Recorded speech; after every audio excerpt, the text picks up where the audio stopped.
ಕೋಲಾರ ಜಿಲ್ಲೆಯ ಎಲ್ಲ ಪ್ರೀತಿಯ ಸಮಾಜ ಸೇವಕರಿಗೆ ನನ್ನ ನಮಸ್ಕಾರಗಳು. ಬಂಧುಗಳೇ, ಈ ದಿನ ಸಮಾಜ ಸೇವೆ ಮಾಡಬೇಕು ಅನ್ನೋ ಒಂದು ದೃಷ್ಟಿಯಲ್ಲಿ ಸಮಾಜ ಸೇವಕರು ಸಮಾಜ ಸೇವೆಯನ್ನು ಮಾಡ್ತಾ ಇರುವಂಥದ್ದು ನಾವೆಲ್ಲ ಗಮನಿಸ್ತಾ ಇದ್ದೀವಿ. ಆದರೆ ಇವತ್ತು ನಾನು ಹೇಳುವಂಥ ವಿಷಯ ಏನಪ್ಪ ಅಂತಂದರೆ, ಸಮಾಜ ಸೇವೆಯನ್ನು ಮಾಡೋದನ್ನು ಯಾವ ರೀತಿಯಲ್ಲಿ ಮಾಡಿದ್ರೆ ನಮ್ಮ ಬಡ ಮಕ್ಕಳಿಗೆ, ಬಡ ಜನತೆಗೆ, ಬಡ ರೈತರಿಗೆ ಅದು ಉಪಯೋಗ ಆಗುತ್ತೆ ಅನ್ನೋದ್ರ ಬಗ್ಗೆ ಕೂಡ ನಾವು ಆಲೋಚನೆ ಮಾಡಬೇಕಾಗುತ್ತೆ. ಈ ದಿನ ಹೆಲ್ಮೆಟ್ ವಿತರಣೆ ಮಾಡುವಂಥದ್ದು, ಉಚಿತವಾಗಿ ಹೆಲ್ಮೆಟ್ ವಿತರಣೆ ಮಾಡುವಂಥ ಒಂದು ಕಾರ್ಯಕ್ರಮ ಶ್ಲಾಘನೀಯ ಕಾರ್ಯಕ್ರಮನೇ, ಅದರಲ್ಲಿ ಎಣ್ಣೆ ಮಾತಿಲ್ಲ.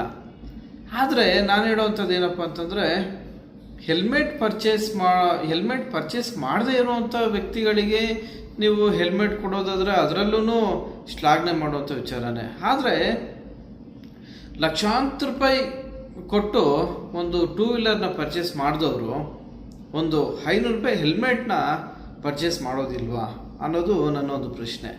ಇವತ್ತು ಪ್ರತಿಯೊಂದು ಮನೆಯಲ್ಲೂ ಕೂಡ ಒಂದು ಬೈಕ್ ಇಲ್ಲಾಂದರೆ 2 ಬೈಕ್ ಆದರೂ ಇದ್ದೇ ಇರುತ್ತೆ. ಆ ಬೈಕ್ನ ಪರ್ಚೇಸ್ ಮಾಡಬೇಕು ಅಂತಂದರೆ ಇವತ್ತು ವಿತೌಟ್ ಗೇರ್ ವೆಹಿಕಲ್ಸ್ನ, ಆಕ್ಟಿವ್ ಹೋಂಡಾ ಆಗಿರ್ಬೋದು, ಈ ಥರ ವಿತೌಟ್ ಗೇರ್ಸ್ ವೆಹಿಕಲ್ನ ಪರ್ಚೇಸ್ ಮಾಡಬೇಕಂದ್ರೆ 1 ಲಕ್ಷ ಮೇಲೆ ಆಗುತ್ತೆ. ಇನ್ನು ಗೇರ್ ವೆಹಿಕಲ್ಸ್ನ ಪರ್ಚೇಸ್ ಮಾಡಬೇಕು ಅಂತಂದರೆ 1 ಲಕ್ಷದ ಮೇಲೇ ಆಗುತ್ತೆ.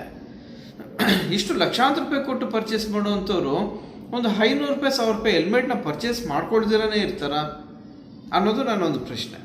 ಆದರೆ ಸಮಾಜ ಸೇವಕರಾದಂಥವರು ದಯವಿಟ್ಟು ಈ ನಡುವೆ ಇತ್ತೀಚೆಗೆ ನಮ್ಮ ಮುಳಬಾಗಿಲು ತಾಲೂಕಲ್ಲಂತೂ ಅತಿ ಹೆಚ್ಚಿನ ಸಂಖ್ಯೆಯಲ್ಲಿ ಯಾವುದೇ ಪಕ್ಷ ಇರ್ಬೋದು, ನಾನು ಬೇರೆ ಪಕ್ಷ ಕಾಂಗ್ರೆಸ್ ಪಕ್ಷನ ಉದ್ದೇಶಿಸಿ ನಾನು ಹೇಳ್ತಿಲ್ಲ, JDS ಪಕ್ಷನ ಉದ್ದೇಶಿಸಿ ಹೇಳ್ತಿಲ್ಲ, BJP ಪಕ್ಷದವ್ರನ್ನ ಉದ್ದೇಶಿಸಿ ನಾನು ಹೇಳ್ತಿಲ್ಲ, ಸಮಾಜ ಸೇವಕರಿಗೆ ಹೇಳ್ತಾ ಇದ್ದೀನಿ. ಮಾಡುವಂಥ ಸಮಾಜ ಸೇವೆ ಹೇಗಿರಬೇಕು ಅನ್ನೋದು ಜನ ಕೂಡ ಶಬಾಷ್ ಅನ್ಬೇಕು. ಲಕ್ಷಾಂತರ ರೂಪಾಯಿ ಕೊಟ್ಟು ಬೈಕ್ಗಳನ್ನ ಪರ್ಚೇಸ್ ಮಾಡುವಂಥವ್ರಿಗೆ 500 ರೂಪಾಯಿ 1000 ರೂಪಾಯಿ ಕೊಟ್ಟು ಹೆಲ್ಮೆಟ್ನ ಪರ್ಚೇಸ್ ಮಾಡೋದು ದೊಡ್ಡ ವಿಷಯ ಏನಲ್ಲ. ಇವತ್ತು ನಮ್ಮ ಮುಳಬಾಗಿಲು ತಾಲೂಕಲ್ಲಿ ಇವತ್ತೊಂದು ಪ್ರೆಸ್ ಮೀಟ್ ಒಂದು ಮಾಡಿರ್ತಾರೆ, ನೆನ್ನೆ ಮಾಡಿರ್ತಾರೆ. ಆ ಒಂದು ಕಾಂಗ್ರೆಸ್ನ ಪ್ರೆಸ್ ಮೀಟಲ್ಲಿ 20,000 ಸವಾರರಿಗೆ ಹೆಲ್ಮೆಟ್ ವಿತರಣೆ. ಸಂತೋಷ, ನಾನು ಅದ್ರ ಬಗ್ಗೆ ಎಲ್ಲ ಧ್ವನಿ. ಲಕ್ಷಾಂತರ ರೂಪಾಯಿ ಕೊಟ್ಟು ವೆಹಿಕಲ್ ತೊಗೊಂಡಿರುವಂಥವ್ರಿಗೆ ನೀವು 500 ರೂಪಾಯಿನ ಒಂದು ಹೆಲ್ಮೆಟ್ನ ಕೊಡುವಂಥದ್ದು ಏನಿದೆ? ಅವರಲ್ಲಿ ಆ ಒಂದು ಶಕ್ತಿ ಇಲ್ವಾ? ಮತ್ತು ಇನ್ನೊಂದು ವಿಷಯ ಏನಪ್ಪ ಅಂತಂದರೆ, ಈಗಾಗಲೇ ಬೈಕ್ಸ್ ಇರುವಂಥ, ಟೂ ವೀಲರ್ಸ್ ಇರುವಂಥ ವ್ಯಕ್ತಿಗಳ ಹತ್ರ ಖಂಡಿತವಾಗ್ಲೂ ಹೆಲ್ಮೆಟ್ಗಳಿದೆ. ಇವಾಗ ನೀವು ಅದನ್ನು ಹೆಚ್ಚಿಗೆ ಹೆಲ್ಮೆಟ್ ಕೊಡೋದ್ರಿಂದ ಅದು ಉಪಯೋಗ ಏನು ಬಂತು ಅವರಿಗೆ? ಈಗ ನೀವು 500 ರೂಪಾಯಿ ಒಂದು ಹೆಲ್ಮೆಟ್ ಅಂತಲೇ ನಾವು ಇಟ್ಕೊಳ್ಳೋಣ. ಒಂದು ಹೆಲ್ಮೆಟ್ 500 ರೂಪಾಯಿ, IAS ಮಾರ್ಕ್ ಇರುವಂಥದ್ದು 500 ರೂಪಾಯಿ ಅಂತ ಇಟ್ಕೊಳ್ಳೋಣ. 20,000 ಸವಾರರಿಗೆ ನಾವು ಹೆಲ್ಮೆಟ್ ಕೊಡ್ತೀವಿ ಅಂತಂದರೆ ಒಂದು ವೆಹಿಕಲ್ ಮೇಲೆ ಇಬ್ಬರಿಗೆ ಹೆಲ್ಮೆಟ್ ಕಡ್ಡಾಯ ಆಯಿತು. ಒಂದು ವೆಹಿಕಲ್ಗೆ ಒಂದೇ ಹೆಲ್ಮೆಟ್ ಅಂತಲೇ ಇಟ್ಕೊಳ್ಳೋಣ. 20,000 ಇಂಟು 500 ರೂಪಾಯಿ ಹಾಕಿದಾಗ 1 ಕೋಟಿ ರೂಪಾಯಿ. 1 ಕೋಟಿ ರೂಪಾಯಿ ಲಕ್ಷಾಂತರ ರೂಪಾಯಿ ವೆಹಿಕಲ್ನ ಇಟ್ಕೊಂಡಿರುವಂಥವ್ರಿಗೆ ಉಚಿತವಾಗಿ ಕೊಡುವಂಥದ್ದು ಏನು ಅವಶ್ಯಕತೆ ಇದೆ? ಇದೇ ನೀವು 1 ಕೋಟಿ ರೂಪಾಯಿನ, ಅಂದರೆ ನಾನು ಒಂದು ಸಮಾಜ ಸೇವಕರಿಗೆ ಮಾತ್ರ ಹೇಳ್ತಿರೋದು, ಒಬ್ಬರಿಗೆ ಇದೇ 1 ಕೋಟಿ ರೂಪಾಯಿನ ತಾಲೂಕಲ್ಲಿ ಎಷ್ಟು ಬಡ ಮಕ್ಕಳು, ಬಡ ಜನ, ಬಡ ರೈತರು ಇವತ್ತಿಗೂ ತಿನ್ನೋದಕ್ಕೆ ಎಷ್ಟೋ ಮನೆಗಳಲ್ಲಿ ಧಾನ್ಯಗಳಿಲ್ಲ. ಇವತ್ತು ಎಜುಕೇಷನ್ ಮಾಡಬೇಕು ಅಂತಂದರೆ ಎಷ್ಟೋ ಜನ ಇವತ್ತಿಗೂ ಬುಕ್ಸ್ ತೊಗೊಳೋದಕ್ಕೆ ಶಕ್ತಿ ಇಲ್ಲ. ಇವತ್ತು ಎಷ್ಟೋ ಜನ ಒಂದು ಮೆಡಿಸಿನ್ ತೊಗೋಬೇಕು ಅಂದರೆ ಶಕ್ತಿ ಇಲ್ಲ.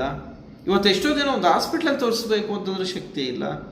ಇವತ್ತು ಎಷ್ಟೋ ಬಡ ರೈತರು ಸಾಲ ಮಾಡಿ 3 ತಿಂಗಳು ವ್ಯವಸಾಯ ಮಾಡಿ, ಆ ವ್ಯವಸಾಯದಲ್ಲಿ ಲಾಭದಾಯಕವಾಗಿ ಒಂದು ಲಾಭ ಬಂದಿಲ್ಲ ಅಂದಾಗ ಕೈ ಸುಟ್ಕೊಳ್ಳುವಂಥ, ಸಾಲಗಾರರಾಗುವಂಥ ಬಡ ರೈತರಿದ್ದಾರೆ.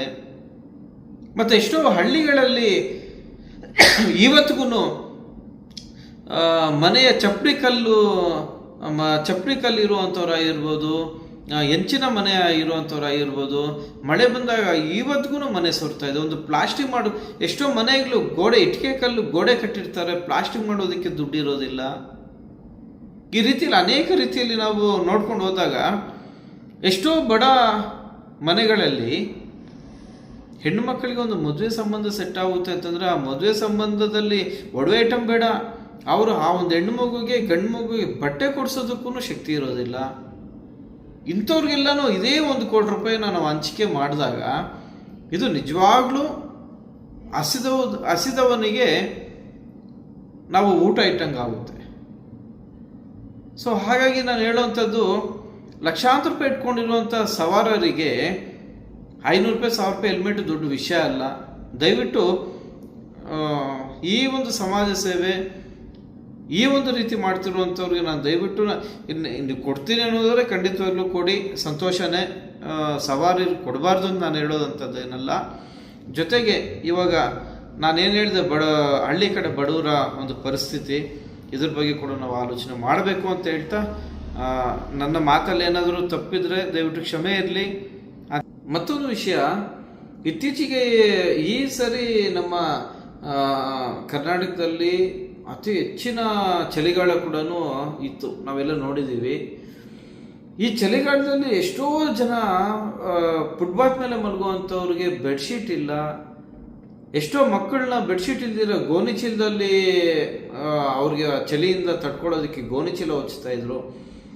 ಆ ಮಕ್ಕಳಿಗೆಲ್ಲ ಒಂದು ಬೆಡ್ಶೀಟ್ ಕೊಡುವಂಥದ್ದು, ಆ ಬಡ ಮಕ್ಕಳಿಗೆ ಬಡ ಜನತೆ ಬೆಡ್ಶೀಟ್ ಕೊಡುವಂಥದ್ದು, ಇಂಥವೆಲ್ಲ ನಿಜವಾಗ್ಲೂ ಸಮಾಜ ಸೇವೆ ಮಾಡುವಂಥದ್ದು. ಇವಾಗ ಈ ಸವಾರರಿಗೆ ಹೆಲ್ಮೆಟ್ ಕೊಡುವಂಥದ್ದು ಇದು ಹೈಫೈ ಸಮಾಜ ಸೇವೆ ಅಂತೇಳಿ ನಾನು ಭಾವಿಸ್ತಾ ಇದ್ದೀನಿ.